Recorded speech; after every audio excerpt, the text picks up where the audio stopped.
अपनी मांगों को लेकर पिछले 6 दिनों से हड़ताल पर चल रहे सफाई कर्मचारी गुरुवार को फिर से काम पर लौट आए। कर्मचारियों की हड़ताल समाप्त हो जाने के बाद आमजन ने भी राहत की सांस ली। पालिका प्रतिपक्ष नेता लालचंद प्रजापति की गिरफ्तारी की मांग को लेकर गत शुक्रवार को सफाई कर्मचारी आंदोलनरत थे, जिसके कारण शहर में जगह जगह कचरे के ढेर लग गए तथा नालियों का गंदा पानी आम रास्ते पर फैलने लग गया। लेकिन गुरुवार को जैसे ही स्वच्छ भारत के गीत लोगों के कानों तक पहुंचे तो आमजन ने राहत की सांस ली। लोगों ने घरों में जमे कचरे के बैग को वाहन में डाले। ऐसा ही नजारा वार्ड संख्या 40 में भी देखने को मिला। पार्षद कमला देवी के नेतृत्व में लोगों ने कचरे को एकत्रित कर पालिका की कचरा संग्रहण वाहन में डाले। पालिका के सफाई निरीक्षक भंवरलाल पेंटर ने बताया कि नगर पालिका के 160 कर्मचारी गुरुवार को काम पर लौट आए तथा 35 ऑटो टिपर व 75 ट्रैक्टर टोली के सहारे सफाई व्यवस्था को दुरुस्त करने में जुट गए हैं। पेंटर ने बताया कि आगामी 2 दिनों में शहर के सभी वार्ड एवं गली मोहल्लों से कचरा उठा लिया जाएगा ताकि आमजन को राहत मिल सके। बैंकों के निजीकरण के विरोध में United forum of bank unions के आह्वान पर बैंक कर्मचारी 2 दिनों तक हड़ताल पर रहेंगे। हड़ताल के चलते गुरुवार को शहर की विभिन्न बैंक बंद रही। कर्मचारियों की हड़ताल के कारण बैंकों में लेन देन, चेक क्लियरेंस, फंड ट्रांसफर जैसे कार्य प्रभावित हुए हैं। वहीं 19 दिसंबर को रविवार की छुट्टी के चलते बैंक बंद रहेंगे। ऐसे में आमजन को बैंकिंग के कामकाज निपटाने में दिक्कतों का सामना करना पड़ेगा। शहर की SBI, PNB, bank of Baroda में हड़ताल का असर देखने को मिला। बैंक मैनेजर ने बताया कि सरकार द्वारा बैंकों का निजीकरण किया जा रहा है, जिससे आने वाले समय में युवाओं के समक्ष रोजगार का संकट पैदा हो जाएगा। LIC व एयर इंडिया को सरकार ने निजी हाथों में सौंप दिया, जिसके कारण युवाओं को रोजगार नहीं मिल रहा है। यदि बैंक भी निजी हाथों में चले जाएंगे तो आने वाले समय में काफी परेशानियों का सामना युवाओं को करना पड़ेगा। बैंकों की हड़ताल के कारण क्षेत्र के ATM, ई-मित्र के आगे लोगों की भीड़ देखने को मिली। ये हड़ताल बैंक के प्राइवेटाइजेशन को रोकने के लिए है और ये 16 और 17 2 दिन की हड़ताल है। मांग प्राइवेटाइजेशन नहीं हो बैंक का, क्योंकि इससे जो है रोजगार नहीं मिलेगा लोगों को, बेरोजगार होंगे ज़्यादा।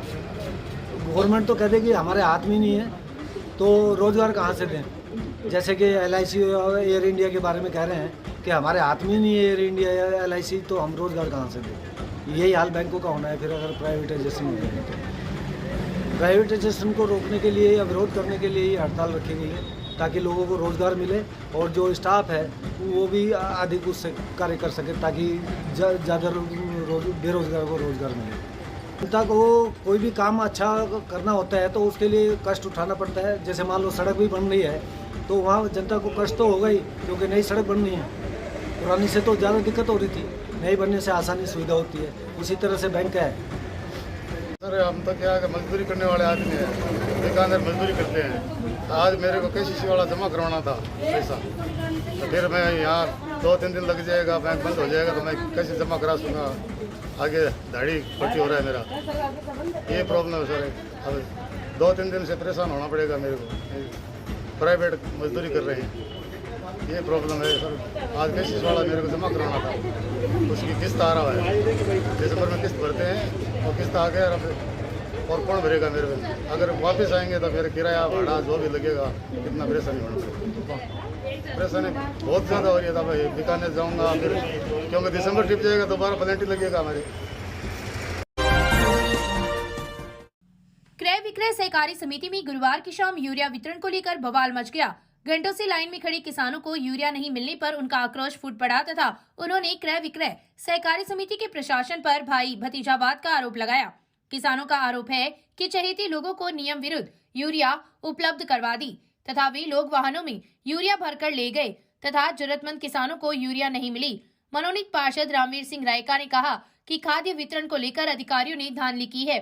उन्होंने बताया कि 14 दिसंबर को क्रय विक्रय सहकारी समिति में किसानों को वितरण करने वाली खाद के 701 कट्टे प्राप्त हुए थे और इन बैगों में से 106 कट्टे कम पाए गए हैं, जिसकी निष्पक्ष जांच की जानी चाहिए। बवाल की सूचना पर तहसीलदार अशोक गोरा एवं सब इंस्पेक्टर गिरधारी सिंह में जाप्ता मौके पर पहुंचे तथा क्रय विक्रय सहकारी समिति के कर्मचारियों एवं किसानों से वार्ता की।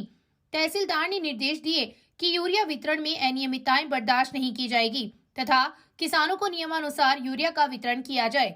जब स्टॉक की जांच की तो 106 कट्टे कम पाए गए, जिसके संबंध में आगामी 1 सप्ताह का समय देते हुए रिकॉर्ड को दुरुस्त कर पेश करने के निर्देश दिए गए। इस मौके पर भारतीय किसान संघ के करणी सिंह रजिया सर ने विभिन्न मांगों को लेकर तहसीलदार को ज्ञापन भी दिया।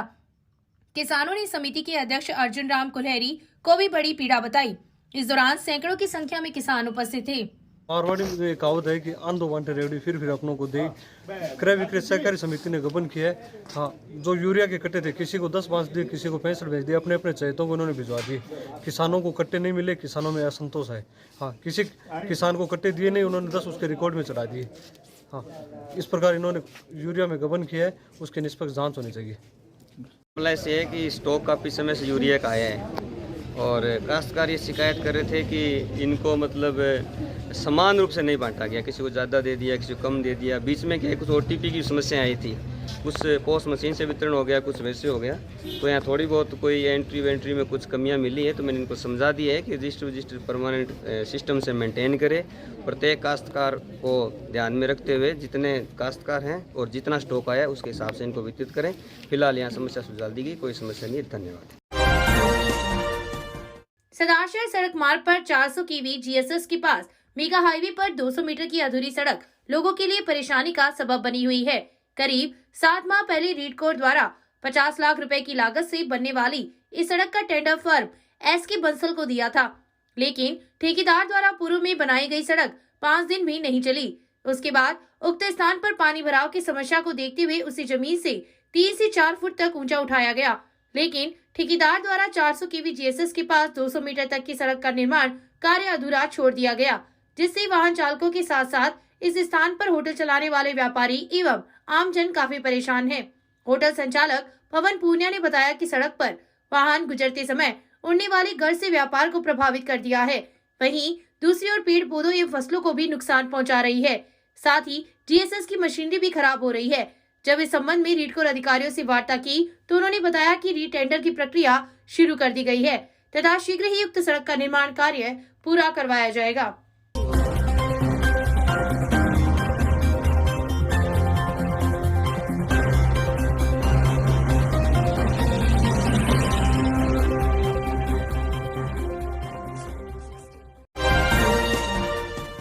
गांव कनवारी की राजकीय उच्च माध्यमिक स्कूल में गुरुवार को साइकिल वितरण कार्यक्रम का आयोजन हुआ।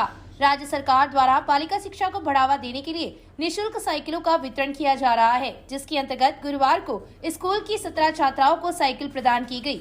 सरपंच प्रतिनिधि बजरंग लाल मेल के मुख्य आतिथ्य में हुए कार्यक्रम की अध्यक्षता संस्था प्रधान हरलाल डूडी ने की।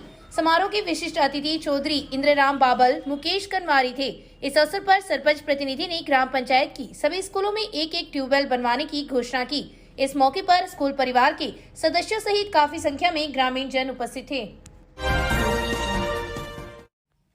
गांव भानोदा के राजकीय उच्च माध्यमिक स्कूल में मुख्यमंत्री निःशुल्क साइकिल वितरण योजना के अंतर्गत गुरुवार को साइकिलों का वितरण किया गया। सरपंच किसूता राम एवं विजयपाल भुआल के मुख्य अतिथि में हुए कार्यक्रम में सत्र 2021-22 की 25 छात्राओं को साइकिल प्रदान की गई। संस्था प्रधान हरबंश लाल जानू ने आगंतुकों का आभार प्रकट किया। Indian oil corporation limited Indian वितरक सम्मेलन का आयोजन गुरुवार को हुआ। चुरू के एक होटल में हुए कार्यक्रम में सेल्स प्रबंधक रमेश सैनी द्वारा उत्कृष्ट कार्य करने वाले वितरकों का सम्मान किया गया। जय कृष्णा गैस एजेंसी के प्रोपराइटर रमेश चंद्र इंदौरिया को डोमेस्टिक सेल के लिए बेस्ट परफॉर्मेंस अवार्ड से सम्मानित किया गया। इस सम्मेलन में चुरू जिले के 23 इंडियन गैस वितरक उपस्थित थे। एरिया मैनेजर ज्योति ने उपभोक्ताओं को सुरक्षित, सुविधाजनक व विश्वसनीयता को बरकरार रखने का संदेश दिया। राजस्थान शिक्षक संघ राष्ट्रीय का प्रतिनिधि मंडल गुरुवार को जिला महिला मंत्री अन्नम भारद्वाज के नेतृत्व में CBO भंवरलाल डूडी से मिलकर समस्या समाधान की मांग की। इस दौरान संगठन ने विभिन्न शिक्षक प्रशिक्षण, mid day meal, combo packet की मांग, SCP, राजकीय खाकी धोरा उच्च प्राथमिक स्कूल एवं राजल देसर के शिक्षकों का अक्टूबर से बकाया वेतन, पौधारोपण पर चर्चा की गई। CBO ने प्रतिनिधि मंडल की समस्याओं को सुनकर शीघ्र ही समस्या समाधान का आश्वासन दिया। इस अवसर पर मनोज सारस्वत, श्रवण ढाका, मनोरमा कसेरा, मंजू बाला, राजेश कौशिक, हनुमान प्रजापत सहित कई शिक्षक उपस्थित थे। शहर की देवकिशन स्मृति सेवा समिति की प्रेरणा से भादरा तहसील के गांव किराड़ा बड़ा के स्कूल के विद्यार्थियों को स्वेटरों का वितरण किया गया। हनुमान प्रसाद सीताराम सेवा समिति के सौजन्य से राजकीय उच्च माध्यमिक स्कूल के 100 जरूरतमंद विद्यार्थियों को तथा राम सिंह कसवा के पुत्र अमित कसवा के सौजन्य से राजकीय उच्च प्राथमिक बालिका स्कूल की 63 छात्राओं को गुरुवार को स्वेटर प्रदान की गई। इस अवसर पर देवी किशन स्मृति सेवा समिति के विश्वनाथ सोनी, सीताराम जांगीड़, सीताराम दादीज, सरपंच मनीष कुमार, किशनलाल दादीज, रामप्रसाद दादीज, राजकुमार, राम सिंह कसवा, विनोद कुमार कसवा, महेंद्र कुमार, सुशील कुमार, रुकाराम जांगीड़, छोटूराम दूध, सतवीर कसवा सहित कई लोग उपस्थित थे। संस्था प्रधान महावीर प्रसाद व रोहिताश ने आगंतुकों का आभार प्रकट किया। इस दौरान सीताराम दादीश ने गौशाला को 5,000 रुपए की आर्थिक सहायता भी प्रदान की। श्री श्याम मंदिर कमेटी के तत्वाधान में 22वां श्याम महोत्सव श्री ताल वाले श्याम मंदिर में मनाया गया।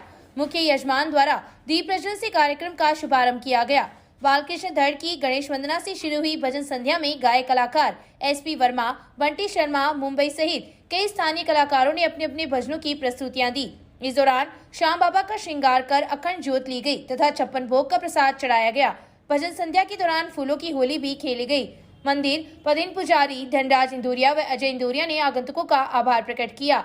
इस अवसर पर रघुनंदन धड़, प्रहलाद पारीक, श्यामलाल धड़, सुरेश माटोलिया, गिरधारी लाल बाजोरिया, गिरीश माटोलिया, महेश सिमार, मनोज जोशी, विष्णुदत्त धड़, लक्ष्मण कंदोई, सुशील इंदौरिया, रवि इंदौरिया, मनोज इंदौरिया, नितिन इंदौरिया, मेरी पहचान मेरा खाटूवाला श्याम मंडल, अखंड ज्योत सेवा समिति, श्री श्याम आराधना मंडल, श्याम मोरछड़ी दीवाने के सदस्य सहित काफी संख्या में महिला पुरुष श्रद्धालु उपस्थित थे। सदार शहर से बाइक पर सवार होकर बुधवार की रात सीकर जा रहे युवक को नेशनल हाईवे संख्या 11 पर बिरमसर बस स्टैंड के पास अज्ञात ट्रक ने टक्कर मार दी, जिससे 28 वर्षीय युवक की मौके पर ही मौत हो गई। सूचना पर पुलिस मौके पर पहुंची तथा शव को राजकीय अस्पताल की मोर्चरी में रखवाकर गुरुवार को पोस्टमार्टम करवाकर लाश अंतिम संस्कार के लिए परिजनों को सुपुर्द कर दी। घटना को लेकर मृतक के बड़े भाई इशाक की रिपोर्ट पर पुलिस ने अज्ञात ट्रक चालक के खिलाफ मुकदमा दर्ज करवाया है। सब इंस्पेक्टर गिरधारी सिंह ने बताया कि सदार शहर के वार्ड संख्या 53 निवासी आशिफ बाइक पर सवार होकर सिक्कर जा रहा था कि बिरमसर बस स्टैंड के पास अज्ञात ट्रक के चालक ने साइड से उसकी बाइक को टक्कर मार दी, जिससे उसकी मौत हो गई। पुलिस ने पोस्टमार्टम के बाद शव अंतिम संस्कार के लिए परिजनों को सुपुर्द कर दिया। मामले की जांच सब इंस्पेक्टर गिरधारी सिंह कर रहे हैं। तक है जो सदार शहर से सीकर जा रहा था, बिरमसर स्टैंड पर अज्ञात ट्रक ने टक्कर मार दी। घटनास्थल पर मृत्यु हो गई। पोस्टमार्टम करा दिया गया, सुपुर्द किया अंतिम। कितने बजे घटना सर? 9:30 बजे रात्रि। सर मुकदमा दर्ज हो गया घटना का? हाँ, मुकदमा दर्ज हो रहा है। वैसे यहाँ रिपोर्ट ले ली, अब दर्ज कर देंगे।